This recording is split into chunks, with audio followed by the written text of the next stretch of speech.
Missouri is often called ground zero in the fight against opioid abuse. The CDC says here in Missouri, there are enough prescription opioids given out to cover more than 84% of the entire state population. And continuing our ongoing series, Battling the Opioid Crisis, ABC 17's Lindsay Burning takes a look at how doctor shopping and prescription fraud may be contributing to this staggering number.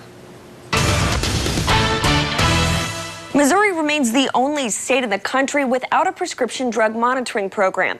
It's easier for people to work the system and get multiple opioid prescriptions from different doctors, fill fake prescriptions, and even come in from out of state to take advantage. In pharmacies, mainstream music,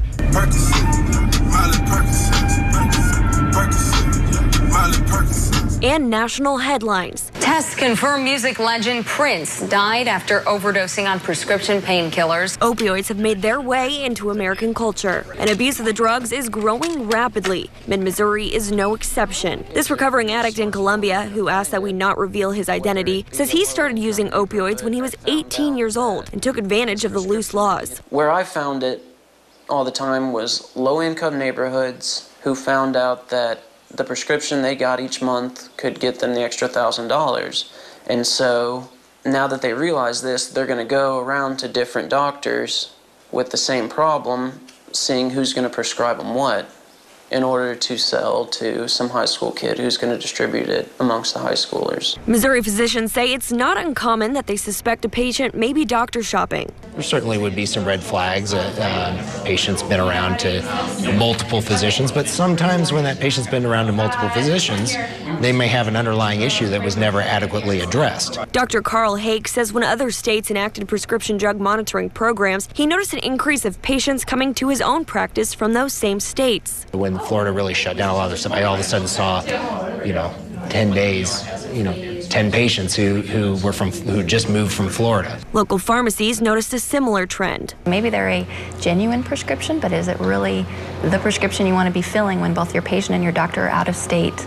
It was dated today, and they want to fill it today because they're here on vacation. Without a statewide PDMP, doctors have no way to check what other doctors have prescribed to many patients. Hake says people who are gaming the system are inadvertently hurting those who really need the drugs. It's causing physicians to kind of put up this wall and say, I always hate to hear this, they'll say, we don't treat pain, which they really mean we're not going to prescribe pain medications. So it's gotten to the point where some doctors are refusing to even address some of the pain issues, and that's really sad for those patients because they need help. Missouri pharmacies say there's another loophole in the system without a statewide PDMP in place. We see quite a bit of prescription fraud, so patients presenting, we call those purported prescriptions, so they've maybe altered a genuine prescription, or maybe they've just created their own and they think it looks great. George A. Strike says pharmacists look out for certain clues to determine if a prescription is authentic when it doesn't look quite right. For example, if it's for a quantity of medication that's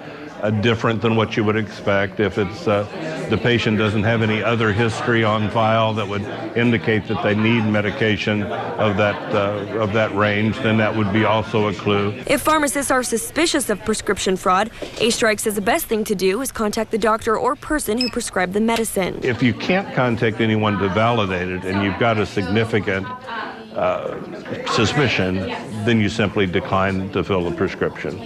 And that certainly is not good for the patient if they really need it, but that's where the PDMP will come in. Patients are not the only ones moving to Missouri to take advantage of the system. Sometimes we will see it at the clinical level as well, so providers moving to the state of Missouri to practice because they can practice unmonitored. There are some checks in place without a PDMP. The Missouri Bureau of Narcotics and Dangerous Drugs and State Board of Healing Arts investigate reports of malpractice, like a mid-Missouri doctor who was put on a 3-year probation for not keeping complete records of controlled substance prescriptions and letting his staff give out controlled substances to patients who came into his practice for refills. But Julia Chisholm says the agencies don't have the resources to investigate every report, and it can be a slow process. And so there are unfortunately patients caught in the middle, getting diverted medications or potentially going down that path of abuse and misuse that if we had tighter controls, we would prevent a lot more rather than waiting for it to get to be such a big issue.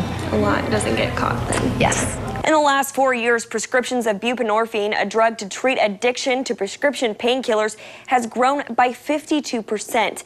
Today, that man recovering from an opioid addiction we spoke to says he still has to take that drug in order to function or risk relapsing.